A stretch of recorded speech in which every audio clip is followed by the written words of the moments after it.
This is the Moonlight Graham Show, a freewheeling conversation with the role players, the underdogs, and guys with flat-out great stories in sports. Hello and welcome back to the Moonlight Graham Show, and I don't know about you, but I am still riding the Field of Dreams wave from last week. What a week. What a week it has been. Oh my gosh, I don't think anybody expected for the amount of eyeballs, the amount of success that Major League Baseball, that Dyersville, that the Field of Dreams had last week. What a spectacular event. I heard from so many of you over the past week, those of you that were at the game, those of you that were watching the game on TV, and those of you that just wanted to reach out and let Neil and I know how big of idiots we were for leaving the game early. And you know what? We deserve to have a little bit of salt rubbed in that wound because, we left one of the greatest baseball games ever early. I deserve that. That's on me. But I'm not really ready to get off this Field of Dreams high. So our moonlighter for today is the White Sox host, White Sox NBC Sports Chicago broadcaster, Alyssa Bergamini. And the reason I wanted to bring Alyssa on the show is, first of all, she was a sorority sister of my wife Tori's at the University of Iowa. So I've been following her on Twitter for quite a while now, and she's in the know. She's a great follow on social media. But I wanted to hear the perspective from the White Sox. You got to think that before the Field of Dreams game, that the White Sox and the Yankees, I don't know how excited they were to come to the state of Iowa and play the first ever Major League game in the state of Iowa. I got to think a lot of those players and staff were excited to come to the Field of Dreams, but it is the dog days of summer. They are playing 162 games during a season. How excited were they, or was it too much of a travel hassle to get here and to have fun and all that stuff ahead of time? Obviously, in the rearview mirror, I'm sure it was a great experience because the Field of Dreams that day, just the spectacle of it and every detail that MLB went to and the Dubuque County and Dyersville went to make that a special day, I think it blew everybody away. But I'm curious about, what did the White Sox players and staff team, what were they thinking beforehand? And then what was the reaction like on the ride home? The reaction since, do they want to go back? All of that stuff, because obviously we know how Iowans felt about it and feel about it. But I don't know how, the rest of the world is. So that's why I wanted to bring on Alyssa to give that White Sox perspective to the Field of Dreams, especially, they are leading the AL Central right now and they are in a pennant race. They got a really great team. So this conversation is going to be a lot of fun with Alyssa here. And as a reminder, if you want to stick around to the end of the episode, I'll update you on the Costner quest.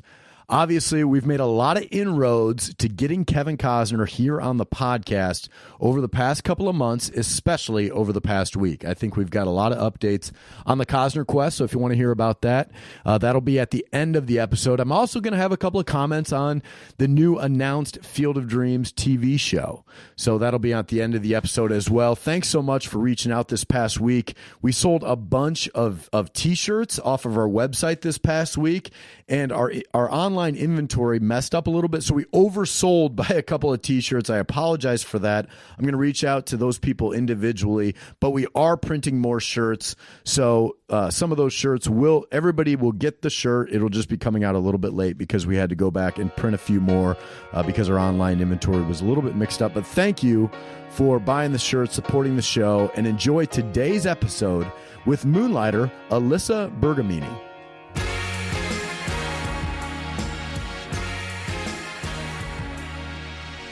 So I really want to hear like a different perspective of it from, the White Sox and your right. point.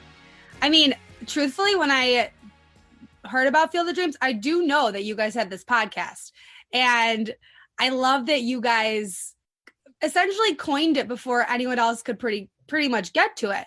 Anyone that is from the south side of Chicago or Chicago based and knew that I went to Iowa, and then they watched the Field of Dreams game, and then they knew that this was happening, I was like, this is all just coming together so beautifully. So, and I feel like it was perfect that we're in this rebuild, and now here we are in 2021.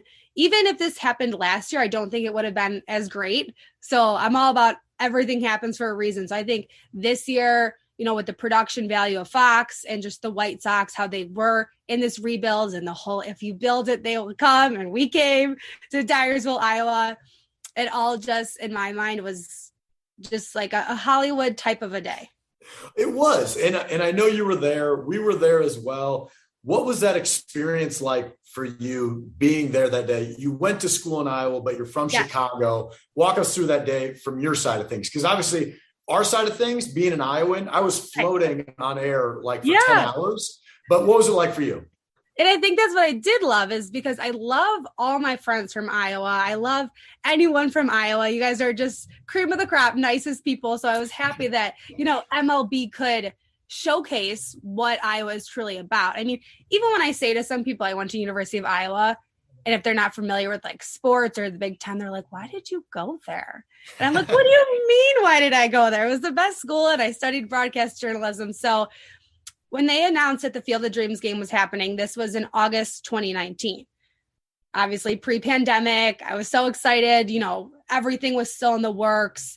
Last year, unfortunately, there was no game. But as I was mentioning, I think because of, no fans last year, and everyone just has this buildup, of each game, whether the teams are good or bad, it really made up for it this year. So what was also so special for me is I started working with the Chicago White Sox in 2013. So I was a junior in college. I started out in a lower, marketing type of a role. So I would drive from Iowa City to Chicago to work. Like if it was like a weekend series, I'd work those games, come back. Obviously baseball starts in March, April. So, I would go back here and there before the school year ended.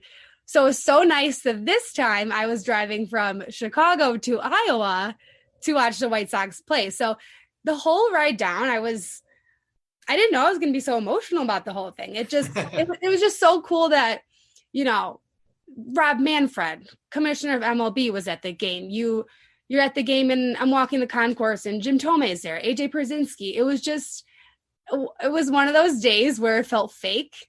And I was trying, and I'm sure you feel the same way. Like you talk about something for so much, and then once it's there, you're trying to take it all in, but it's almost so overwhelming. Like the next day I was so sad it was over. I'm like, how do I relive that? Like I can't, and pictures don't even do it justice. Of course we can watch the broadcast again and again, but it was just, one of those things too. And as I mentioned, the White Sox organization has been in this rebuild, and the whole premise behind the movie is if you build it, they will come.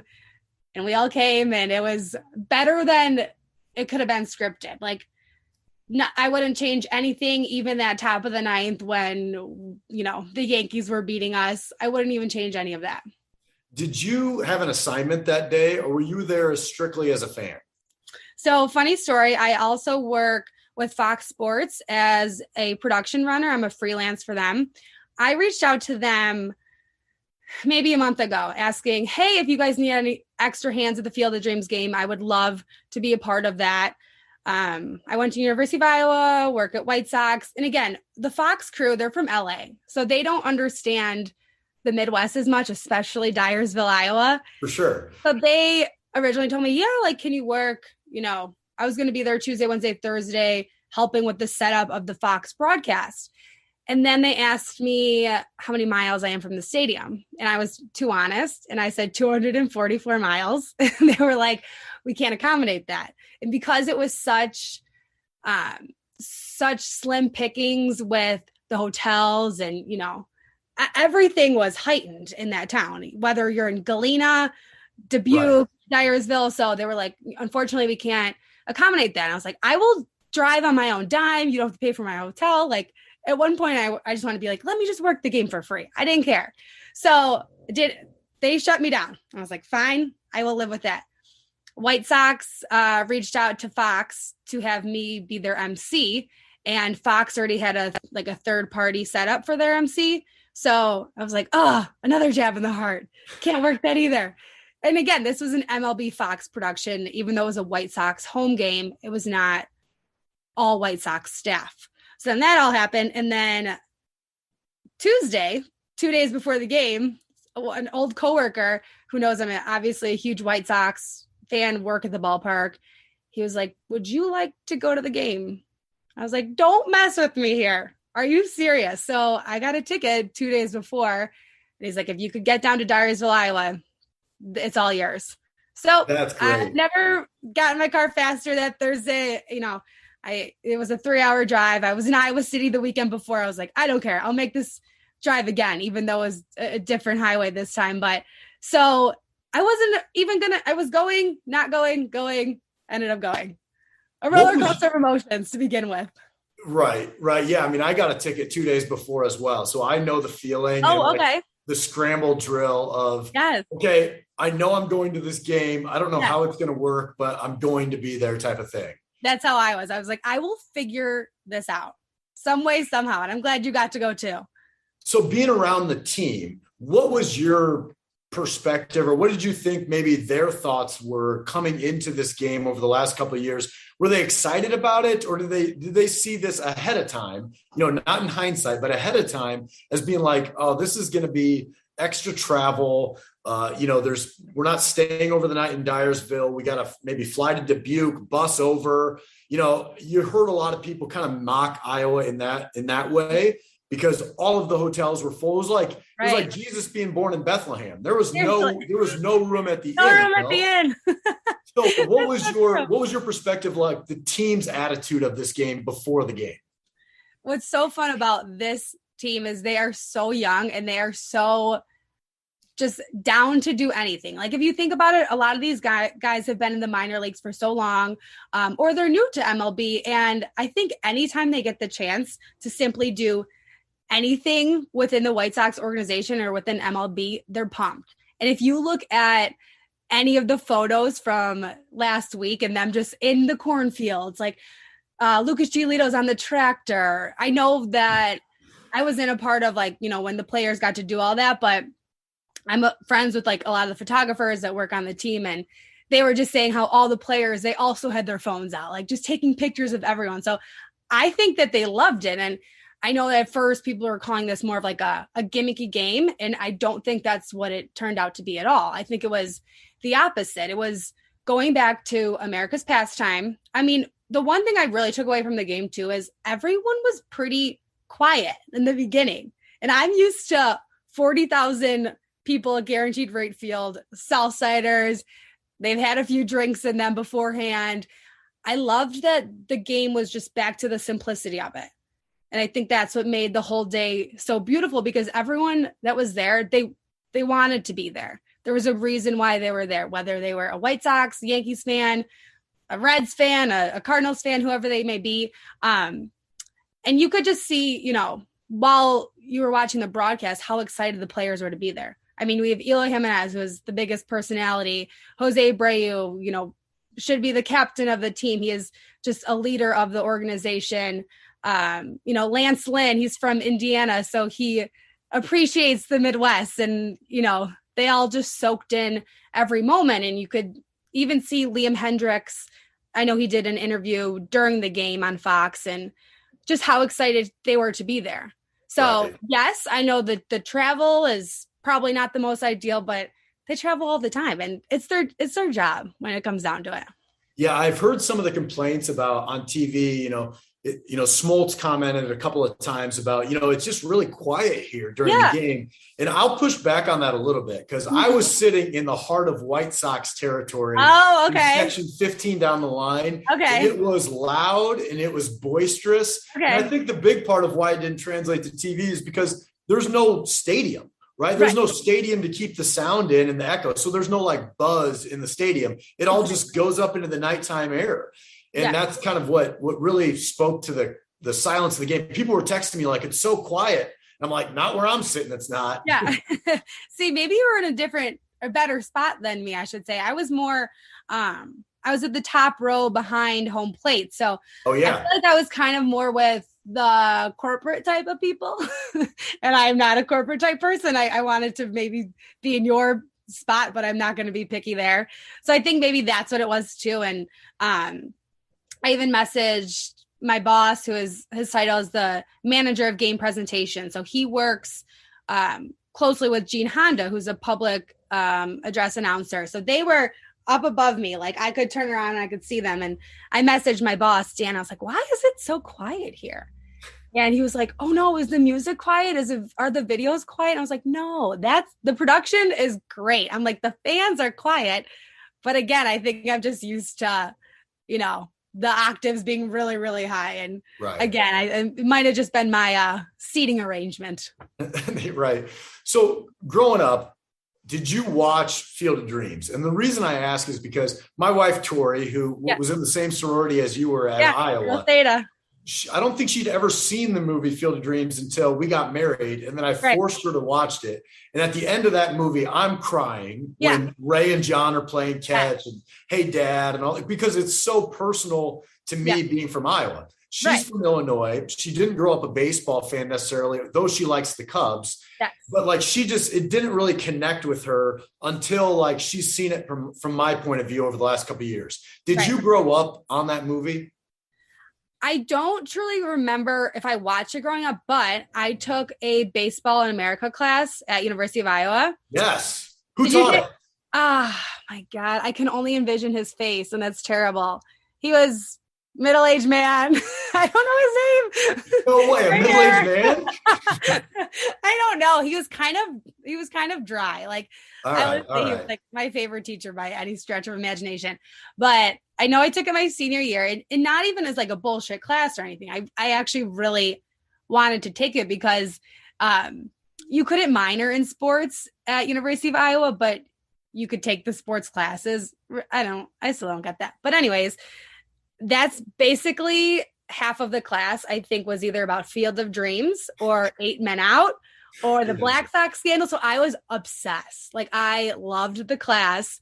And again, like it sounds like it would be a bullshit class. Yeah, you're watching movies and writing paper, but I took it to heart, and it was close to me because it was about the White Sox. And here I am in Iowa watching, Field of Dreams. And I watched the movie the day before the actual game, and I was like, why am I being such a baby right now? And I'm getting like so teary-eyed, but it is such a great story. And as I mentioned earlier, I just feel like the White Sox organization has been through a lot of ups and downs, and especially the fans, you hear an earful from people, whether it's on social media or at the game, and just so many not good years. And now here we are in first place. And it just couldn't have been at a more perfect time in my eyes. What'd you think of Costner?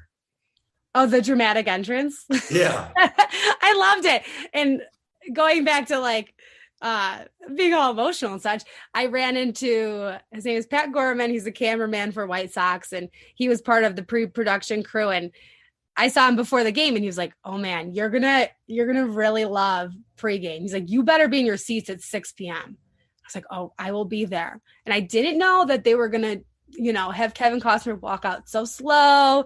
And then you see the Yankees and the White Sox just emerge from the cornfield. So that whole scenario, I mean, you can't do that anywhere else. It was amazing. Even though I was just laughing because he was so slow at walking and such a movie star. He was just wandering around, and you got to be pretty confident in your star power to milk it the way he did. But it was perfect. It was perfect. That would have been a good, if we would have known he would have done that, a good over under of how long it takes Kevin Costner to walk to the field I think he was on was he on the mound or was more second base? I think he was more by second base, but he was behind second base is where he was. Yeah. And then all the players walked by him and bowed to him. Yes. And we're shaking his hand. And I also just got the chills when he was introducing the teams. And he said, your first place Chicago White Sox taking on the mighty New York Yankees. I just loved that. And that was on the broadcast too. So it was nice to get that national attention as well. Are you a Costner fan? What's your favorite Costner movie? I mean, it's for me, it's hard to compare. I do love Field of Dreams. I wouldn't say I'm the biggest Kevin Costner fan, but how could you not like him? Well, you're preaching to the choir here, Alyssa. Yeah. I know. I need to watch, seeing Yellowstone. Yeah, it's good. Okay. I need to sit down and actually watch that because I know people love that. And maybe since now I just saw him in person, I'll love it even more. So, you're in the media, journalism, reporting, this world. Yeah.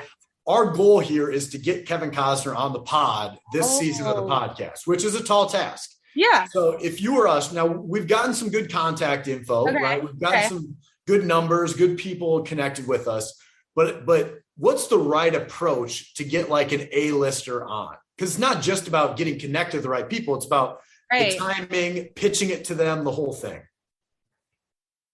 I mean, you guys have the perfect podcast to pitch to him. I mean, how could you not? I don't know. Like maybe just do like a quick like introduction and send him some video clip or audio clip. And I guess it's more like how to get that in the right hands. Right. You know, I'm sure he has his agent or management. I might have a connection for you, but I'm going to have to tell you that off the record. All right. We'll talk off the record for that. So, I don't want to get in trouble from my connection. It's not Kevin himself. I do want to talk about the White Sox, though, while we have you here. Now, admittedly, I'm a big Twins fan, so I hate the Sox. We have a long history, AL Central over the years. Jim Tomei's, a legend for both franchises here. Right. But the big story, I think, from my perspective is in the offseason, the White Sox have had all this young talent. Tim Anderson, Abreu. They've picked up some great pitching. Giolito's been awesome. Lance Lynn's been unbelievable for them. Right. But they pick up Tony La Russa as the manager in the offseason, which did not go over well. Went over like a lead balloon on Twitter. Yeah. Like, are you kidding me? Yeah. This young, dynamic team is bringing in a guy who's had some baggage, and he's basically been retired. He's in the Hall of Fame already. Right. And yet what he's done with that team is remarkable. The chemistry is great. They're in first place. They're the scariest team in baseball right now. What do you think of the job that La Russa has done? I do remember when the news broke about him being the manager, and people were pissed, as you were saying. They were like, it all went back to Jerry Reinsdorf, who was the owner of the White Sox and the Bulls. They were making it like, oh, this is Jerry's buddy, and this is why he's getting it. Who cares if he's his buddy? He's doing a great job. The players love him. Going back to Liam Hendricks talking on Fox, the in-game interview, he said that majority of the reason he came to the White Sox was because of La Russa. I mean, how could you argue against, playing for a Hall of Famer, as you said, someone who is very seasoned in the game? Yeah, maybe he doesn't understand some of the new rules, but you catch on to that. He caught on to that stuff early on. And people, if you make a mistake, there's 162 games. So he caught on to that early. I think the media totally overblew it. Everyone likes to be critical, everyone can't just love everything all the time, but it totally took a turn where people were not happy about him, and now people love him. And if you listen to any of his post-game conferences, press conferences, he knows exactly about the game of baseball. He knows everything from top to bottom. So as I mentioned, he's a seasoned veteran, a great manager. The players love him. They said that he's actually pretty funny when he can be. So that's a nice mix to have someone that's, serious about their job, but also can be sarcastic. So all in all, I mean, hey, here we are in August, in first place, 11 games ahead, best run differential in the game right now. You can't really argue that, but we still got some time. You never know what could happen. So knock on wood, but hopefully my goal, I've been with the White Sox for 9 seasons. My goal has been, I just need to work a postseason game. Yeah. Gotta get to the last year they were in the wild card, but no one could be there. So it's like, okay, we're going to, let's try for next year. And of course I can only do so much. I don't have any magic touch, but I think this year, with La Russa and, the powerful offense we have, the pitching has been dazzling. Picked up Craig Kimbrell, stole him from the Cubs. It's been a whirlwind, but it's all been good stuff.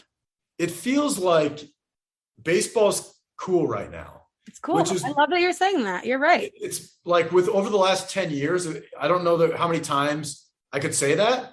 Yeah, but you're right. Coming off the heels of the Field of Dreams game, and some of the young stars are really starting to be marketed in the right way, especially with the White Sox got a handful of them. But it does kind of feel like baseball's cool, doesn't it? Right. Yeah. And I'm sure you saw the stat that the Field of Dreams game was the most watched game in 16 years. So the last time, that was in 2005, and I looked it up, it was a Yankees-Red Sox October 1st game. Also, there was a stat, and it was the most watched regular season baseball game for young girls and females since 1998. And then also male demographic, I think it was like 17 to 27. So just like you're saying, it's cool again. And even when I'm at the White Sox games, the demographic of who's there now, like it's a lot of young kids. Like they want to be at the games. It's cool. It's cool to be at a White Sox game, a Cubs game, whatever game you want to be at.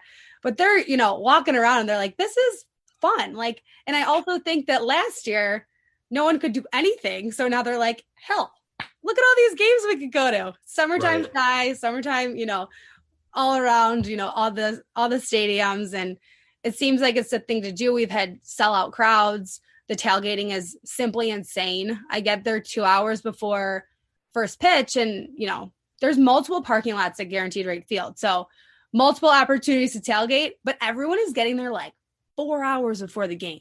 Wow. I've never had this issue where I have to leave like an hour and a half before I have to get there. It's insanity. Like, anyone at the ballpark is like, what time did you get in? Because it took us a while, because everyone is just out there enjoying their time and, being with friends and family and taking in a good game. That's cool. So I noticed you're on Cameo. Yeah. I literally just filmed one for someone. I was thinking, like, I got, a young, good looking girl like yourself who's on TV for a sports team. Right. Like, you got to get some crazy, requests, right? Like what comes in on Cameo? There was one really weird one when I first signed up. Really strange that I don't even want to repeat it. But besides that, people have been, it's like, I just did one for someone and he was like, it's my brother's bachelor party this weekend. He you're his favorite, White Sox host.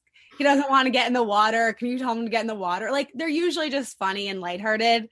But yeah, Cameo is not as weird as now people just obsessively ask me for tickets. Oh. That I don't people I don't even know. And they will say, hey, I heard you're the one to ask. Could you get us tickets to the White Sox Yankees series? I don't work in ticket sales, first off. I would love to give tickets to everyone, but then the stadium, the Guaranteed Rate Field would make simply no money. So that's where I'm at right now, where people they want to go, which I love, but they keep asking me for things. I'm like, come on. I'm like, if you work stuff up, do you think I'm asking you for concert tickets? It's just not how that works. When I used to play in the Frontier League, and I know you worked for the Schaumburg Boomers for a while. Did. Who did you work for? That league, it's just every night, people have no idea how many kids ask you for a ball. Oh, that's the thing. It's just constant. Can I have a ball? Can I have a ball? Can I have a ball? And now you're getting that with tickets. Yes. Wait, who did you play for? I played for the Rockford Riverhawks back. Nice. So now they're in a college summer league, I think. I think the Rockford might be in the Northwoods League. But it usused to be the Windy City Thunderbolts or something when I played. They've changed it. I think they're the Windy City Thunderbolts, but then they've changed. Then there's the Joliet Slammers. Yeah. All of those. I played 2008. Oh, okay. Okay, nice. Yeah. That was my first MC job, was at the Schaumburg Boomers, and that was in 2017. And it was actually really, really fun. I got paid virtually nothing, but I was just happy to be there. And, the season ticket holders, they're in there for the long haul. They come to all the games.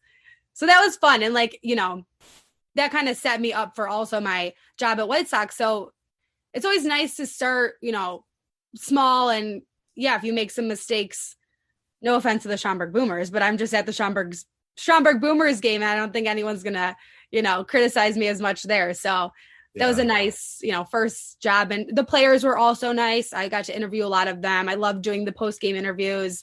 They were just happy to, be on camera and talk. Yeah. It's a good league. So the way we end every episode of the Moonlight Graham Show is with the 5 big questions, Alyssa. 5 big questions. So buckle up. All right. Hey, buckle up. First big question is, what's the best sporting event you've ever been to? I mean, I cannot compare to Field of Dreams. Is it? Truthfully, yes. Like I'm also a Bears fan, Bulls fan, Blackhawks fan, but White Sox is my team. This is who I'm so passionate about. It's not only my job, but I grew up a White Sox fan. And as I was saying, like throughout this whole podcast, it was just so nostalgic to be in the state of Iowa, where I know there are no professional teams. So it was nice for MLB to be there. And it just was so, like, the whole day was just so unreal. Like I keep reliving it over and over in my head. So, and I know I'm just coming off of that, so it's an easy answer, but that truly was cream of the crop if we're going to use some puns in here. Right. So you meet a lot of famous people, famous athletes. You're around noteworthy people all the time. Yes. Have you ever been starstruck? A little bit. So as I mentioned, I work with Fox Sports as a production runner. So I'm working close with the talents, and I have been Erin Andrews' talent, her runner for a lot of games. And a lot of people, they'll say to me like, oh, like, do you want to be the next Erin Andrews? And no one should compare themselves to someone else. Like, I want to be just the next Alyssa Bergamini, but she is someone that it's been nice to work with her because she is so professional, and she's on the A team with the Fox crew. So when she's at the Bears games, I work at the Bears games with Fox. I get to see her write all her notes, use her as a mentor without, I'm not going to stand there and ask her a ton of questions, but now she knows me by name, and it's nice to see her. She sees me as a familiar face. She requests that I work with her. So that's been someone that I think off the bat I was starstruck. And now it's nice that I get to work with her a little bit here and there. One time I also work for NBC Sports Chicago. So one time I was getting coffee across the street, and it was at a gym, and I turned to my right, and it was Patrick Kane. And I think I was just writing like a script or a graphic about him. So that was another time where I just like looked at him, and I didn't even say hi. I was just like, oh my God. I was literally just making a graphic of your face, and here you are. So that would be maybe someone else. Anyone that, is at the White Sox organization that gets to throw out the first pitch. Kanye's been there. That was kind of cool. It's nice to mix sports and entertainment together. So that's something that's interesting.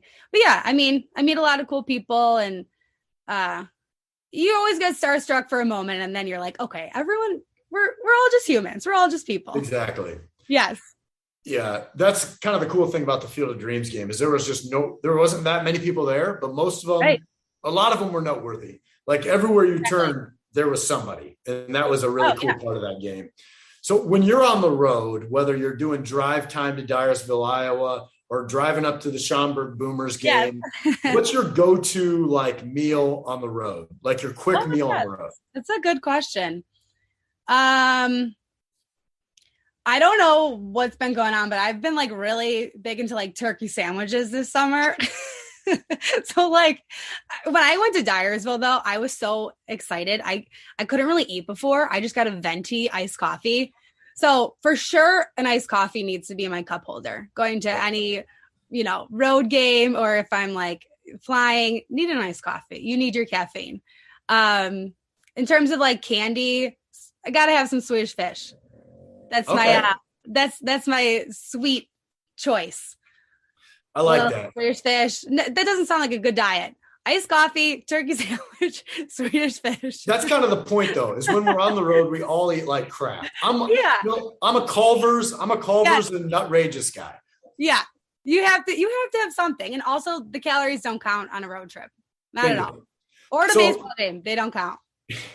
You might have already answered this, but who's your industry role model? I would say a lot of the female talent I've worked with here in Chicago, whether it is Sierra Santos, who used to work at NBC Sports Chicago. She's now in Arizona. My first job out of college, I should mention, was a production assistant. So I was, low level, doing scripts, graphics, really trying to learn from the best. And in that role, I was close with the talent and now I am a talent. So it's nice that like I was able to, start from zero, move my way up. So Sierra Santos, she was a White Sox reporter. Like I said, now works in Arizona. Layla Rahimi also worked at NBC Sports Chicago. Now she is the 670, The Score host. I'm a good friend of hers. So, I see her out and about all the time. We, whether we're talking about sports or whatever, shopping, she's a good friend of mine and also very, very knowledgeable and intelligent. Kelly Kroll, she now is with the Braves. So really anyone that I personally know and that I feel comfortable asking stupid questions, silly questions. It could be a TV thing or a baseball question. Those would be my biggest role models and someone that I look up to. Awesome. What final question then? What's the best advice you've ever received? Oh, these are good questions. Especially in this industry, it's so easy to get so hard on yourself and compare yourself to others and say, hey, this person is my age, but they're at this market level or they're doing this. I would say the best advice is just to always be prepared and just always have fun, because at the end of the day, I'm working at a baseball stadium. Like I should not, be stressed really about anything. Yes, I memorize scripts. So that's the hardest part of my job, I would say, is I can't really miss a beat. Everything is live. I have to be always engaging the fans. If I am having a bad day, I can't bring that to the ballpark. I leave that at the door. So again, I'm at a baseball stadium. I am the best version of myself there. So just be prepared. You can never over prepare, and just to have fun, because you should not, have a job that you feel like you're really working. And for me, I never feel like I'm working. I'm getting paid to be at a baseball game and around 40,000 of, the best people I can be around. That's great. Well, Alyssa, thank you so much for joining us here on the Moonlight Graham Show. Thank you. Really appreciate it, getting connected with you. My wife, Tori, always says that Thetas run the world. And you are one of the Thetas that are running the world. So thank you so much. Thank you. Give her my love. And yeah, Thetas are the best. I love that she said that. She knows. Thanks so much, Alyssa. Thank you. Thank you for listening to this week's episode with Alyssa Bergamini. So now let's get down to business with the Costner quest. Obviously, last week, Costner at the Field of Dreams. It was a big week. I got close to Costner 3 separate times, twice on a golf cart, and then once, I was kind of at the hip of J.D. Schulten when he shook his hand and when J.D. said thank you for helping him out on a video in the past. And so we're almost there. I mean, I was within arm's length, but like Neil said, we had never been closer to Costner, and he had never felt less accessible to us because he was the star of the show at the Field of Dreams, and this guy's still an A-lister. And so you heard early last week that Tommy Birch has the contact for Costner's PR people. I had 2 other people reach out this past week that have worked with Costner in the past that gave me some contact information as well. Not all of it is the same contact information, so we do have multiple avenues into Costner right now, which I think is a huge plus. But I think more importantly, the bigger deal here is going to be, how do we strategize getting in touch with Costner? He is on a tour with his band, Kevin Costner and the Modern West, right now. He just wrapped up filming with Yellowstone. He's got a new season of Yellowstone coming out soon. So his calendar is packed. So I think we got to be really strategic over when we reach out to him and what's the pitch when we do actually get to the people that we need to be talking to get him here on the pod, right? It can't be just, hey, we're the Moonlight Graham Show. We were at the Field of Dreams game. You want to come on and talk for 15 minutes. That works for some people, but it's not going to work for guys like Kevin Costner because this guy is really protective over his schedule. So that's something that I got to think on this week to make sure that we are approaching him in the right way at the right time through the right people. So we're getting there. We're getting close. It's becoming less maybe of a pipe dream and more of a tall task at this point, which is really good news. The other thing I wanted to comment on is our downloads from last week. That's one of the things at the start of this season that I was going to keep you guys, the audience, informed of. And guys, last week was our largest download week that we've ever had. That's right. And part of it is because we released 2 episodes. So if you release 2 episodes, you're going to have like essentially double the downloads. But the episode that we did after the Field of Dreams, before and after the Field of Dreams game, that might be probably our most listened to episode ever by the time it's said and done. Like if you talk to me in a couple of months, that will probably be our most downloaded episode ever. So it was a huge week on the podcast. Thank you guys. Thank you guys for listening, subscribing, telling other people about the show, buying shirts, leaving us reviews. We really appreciate that. And if you've been following the Field of Dreams over the past week, you probably saw as soon as the Field of Dreams game came out that it was a success. 5.9 million people were watching. It was the number one thing on TV, the most watched baseball game in 16 years. As soon as that comes out, what do you know? Hollywood says that Peacock, the Peacock NBC app, is coming out with a Field of Dreams TV show now. And there's not a lot of details around it. I reached out to Dwyer Brown, who played John Kinsella in the movie. He has not been contacted about it yet. Obviously, I don't think Costner is going to be involved here. So my first reaction to that is, oh boy, I'm not sure if this is going to be a good thing, and it makes me pretty nervous. Because here's why it makes me nervous. Mike Schur is the guy that is supposed to be spearheading this show. So Mike Schur was one of the main guys who developed The American Office. He was Cousin Mose. He was Cousin Mose from The Office, that guy. You know, he's had his fingerprints all over Parks and Rec, The Office, a ton of other shows. I can't think of them off the top of my head. But this guy's got a track record of success. So I think that's a really good thing. But Mike Schur is a comedy guy. He's a comedy guy. And one of the things that scares me about this potentially Field of Dreams TV show is that the Field of Dreams movie is not a comedy. Now, there's some funny parts in it, but it's not a comedy. And the way Costner is in that movie, the way he was at the Field of Dreams the other night, and the legacy of the Field of Dreams is not like this slapstick walking out of the corn making fun of Iowans type of show or movie. That's not the thing. It is full of earnestness, and Costner takes this really seriously. And I'm a little concerned that if they develop a TV show, that all of a sudden Iowa is going to be the butt of the joke. They're going to do kind of this play on the movie Field of Dreams where everything's going to be a little bit more lighthearted, a little bit more sarcastic, and that's not what the Field of Dreams movie and movie site has been about. It's more been about like a real true connection between fathers and sons, between families, between the simplicity of the state of Iowa and baseball and all that stuff, and I don't want to see that turned on its head. Now, granted, I'm not totally out on it yet because, you know, there are shows out there that I thought, you know, that's not going to be very good. And then I've been proven wrong. The most recent example of that is Ted Lasso. Like Ted Lasso, those NBC commercials where the character of Ted Lasso was created, you know, were really funny. And then when they announced that there was going to be a show coming out, I thought, man, they must be scraping the bottom of the barrel here because how do they make a whole show out of that? And now the show Ted Lasso is really great. Like it's funny, it's earnest, it's emotional. You know, the sports aren't the best in it, but sports movies and sports shows are never, you know, perfect in that realm. And Ted Lasso is a really great show. So I'm holding out some hope that it's going to be great, but if Costner's not attached, I'm not really ready to see someone else playing Ray Kinsella. So I'm curious about what direction they take it. But that's my take on the Field of Dreams show that's coming out. Guys, thanks as always for listening this week to the podcast. We would really appreciate it if you give us a follow on social media, leave us a 5-star review if you like the show, tell your friends about the show. Thanks as always to the team here at Moonlight Graham Show. They've been putting in double time work over the past couple of weeks.